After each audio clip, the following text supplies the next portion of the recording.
কুচবিহারের লোকেরা বাইরে কাজ করতে গেলে তার উপর অত্যাচার করছে, তাকে খুন করছে, আপনার ঘরের ছেলে মেয়েদের খুন করছে, অত্যাচার করছে।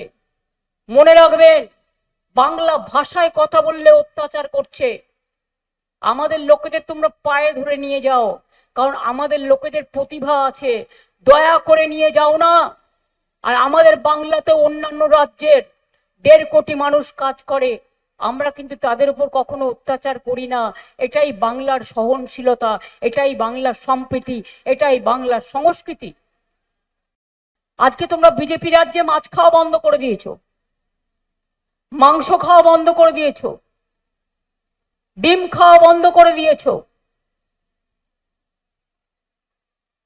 তোমরা ভাবো কি? আমরা মনে করি যার যার নিজের নিজের খাবার আছে, কে কি পড়বে তার অধিকার, কে কি পড়াশোনা করবে তার নিজস্ব অধিকার,